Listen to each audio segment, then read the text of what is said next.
Salut à toi et bienvenue dans cette nouvelle vidéo. Dans cette vidéo, je vais te parler de l'organisation de travail, comment j'optimise mes journées pour travailler un maximum et être le plus productif possible. Alors c'est vrai que c'est une question qui revient très souvent, comment j'organise mes journées et comment j'arrive à être un productif un maximum. Faut savoir que je l'ai déjà répété plusieurs fois, mais chaque jour je me fixe un objectif que je dois atteindre coûte que coûte. J'ai pas le choix. Alors je bosse beaucoup le matin parce que le matin c'est là où je suis le plus productif. Je me lève assez tôt, mais j'ai des périodes. Il y a des phases où je me lève beaucoup plus tôt que d'autres. En ce moment, on va dire que je me lève vers 8h, 8h30. Donc c'est pas très tôt, mais comparé à ce que j'ai fait avant j'arrivais à me lever vers 6h ou 6h30. Là je me lève plutôt vers 8h30, 2 heures plus tard. Mais voilà, je sais pas, c'est un rythme que j'ai en ce moment. Ce sera peut-être différent cet hiver ou plus tard, je sais pas. Pour l'instant c'est ce rythme là et ça me va très bien. Souvent dès que je me réveille, alors j'ai pas le meilleur mode de vie qu'il faut, j'ai pas de conseils sur le mode de vie, sur le leadership, etc. Mais en tout cas moi comment je procède, c'est dès que je me lève, j'attaque sur mon ordi, je regarde mes mails, je regarde tout ça pour me mettre à jour et que dans ma tête je sois libéré. Je me dis ok, ça c'est fait, il n'y a pas de problème, il n'y a personne qui attend, tout le monde est ok. Donc ça je réponds à mes mails directement, les mails qui sont arrivés dans la nuit ou la veille au soir. Et ensuite j'attaque mon travail, je regarde un petit peu les résultats, je regarde un petit peu les ventes qui ont déjà été faites, j'analyse 2-3 trucs et puis je prends mon petit déj. Une fois que j'ai pris mon petit déj, alors peut-être 1 heure ou 2 après mon réveil, doit être vers 10h, milieu de matinée, je regarde le petit post-it que j'ai fait la veille au soir où j'ai déterminé mon objectif du lendemain. C'est toujours comme ça, la veille au soir avant de me coucher, je détermine un objectif que j'ai à appliquer pour le lendemain. Et ça c'est hyper important, enfin en tout cas pour moi c'est hyper important. Parce que tant que j'ai pas atteint cet objectif, je ne fais rien d'autre. Alors à part si j'ai des impératifs, j'en sais rien moi, un rendez-vous familial ou je sais pas, un rendez-vous chez le comptable, ou je sais pas trop quoi. Mais bref, si j'ai un rendez-vous impératif, je le fais, mais dès que je reviens, je me remets à mon travail, mais je ne fais pas de loisir, rien qui me fait plaisir tant que je n'ai pas atteint cet objectif. Donc dès le milieu de matinée, je commence à me mettre à mon objectif. Donc souvent ça peut être, je sais pas moi, créer un nouveau tunnel de vente, créer une nouvelle offre, mettre en ligne 5 vidéos YouTube. Quand je dis mettre en ligne, ça peut être les préparer pour les mettre en ligne par la suite. Ça peut être rédiger plusieurs campagnes d'email, ça peut être beaucoup de choses. Ça peut être travailler sur un nouveau projet, j'ai des partenaires avec qui je travaille, il y a mon meilleur ami avec qui je travaille beaucoup, donc ça peut être aller le voir et démarcher des nouveaux clients en consulting. Ça nous arrive des fois de faire des séances d'appel, on programme des séances d'appel, on va dire ok alors on appelle 50 personnes, on va essayer d'appeler 50 personnes par téléphone pour démarcher de nouvelles personnes sur les missions de consulting, trouver de nouvelles entreprises pour les aider à développer leur business sur les réseaux sociaux, etc. Tout un tas d'objectifs, tant que ça c'est pas atteint, je ne fais rien d'autre. Une fois que j'ai atteint cet objectif, souvent je pousse encore un peu plus parce que ça va donner d'autres idées, le fait de travailler ça va me donner plein d'autres idées, plein d'autres actions à mettre en place. Donc soit je rédige sur les objectifs des jours suivants à faire, soit j'essaye déjà de prendre de l'avance et les faire tout de suite. Mais souvent je me prends une pause, quand ça fait à peu près 1 heure, 2 heures, 3 heures que je travaille à la suite, je prends de toute façon une pause où je vais faire du skate.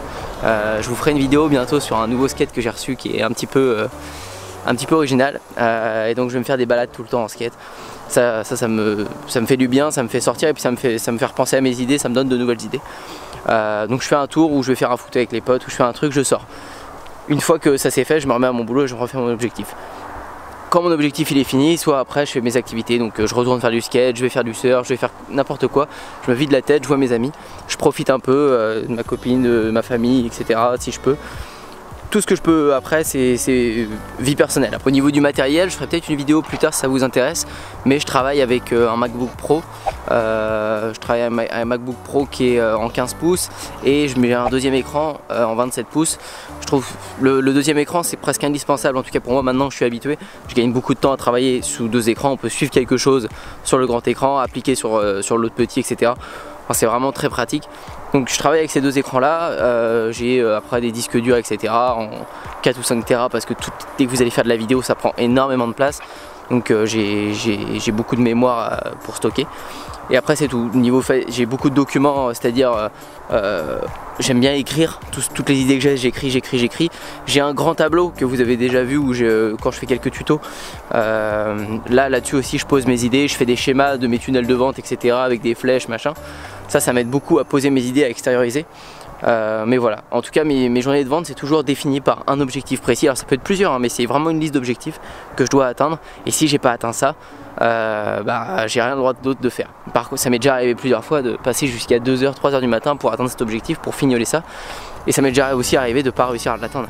Et quand j'arrive pas à l'atteindre, je me couche mais je suis pas bien dans ma tête. Enfin, c'est pas que je suis pas bien non plus, mais ça m'embête, j'ai l'impression que j'ai pas achevé ça.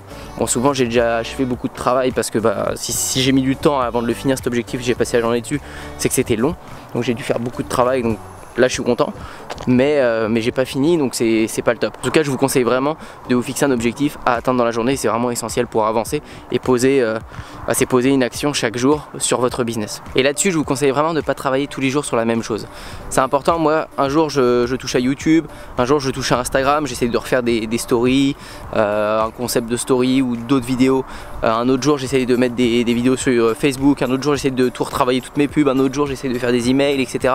Enfin, essayez de toucher un petit peu à tout ça, parce que dans votre business vous avez plein de parties, donc les réseaux sociaux, les emails, les tunnels de vente, votre boutique, créer de nouvelles descriptions, etc. Il y a plein de choses à faire, mais essayez pas de vous acharner sur un même domaine parce que ça va vous saouler et au final vos performances vont être moins bonnes. En tout cas, moi c'est ce que j'en retiens. Et ben voilà pour cette vidéo, j'espère que ça vous a plu. Si ça vous intéresse de savoir un petit peu avec quel outil je travaille aussi, il y a des outils que j'utilise pour organiser tout ce qui est mon agenda, etc., mon matériel, avec quoi je travaille concrètement. Si tout ça, ça vous intéresse, n'hésitez pas à me le mettre dans les commentaires, je vous ferai une vidéo là-dessus. En attendant, n'hésitez pas à mettre un like et à vous abonner, et moi je vous dis à bientôt pour une prochaine vidéo. Ciao!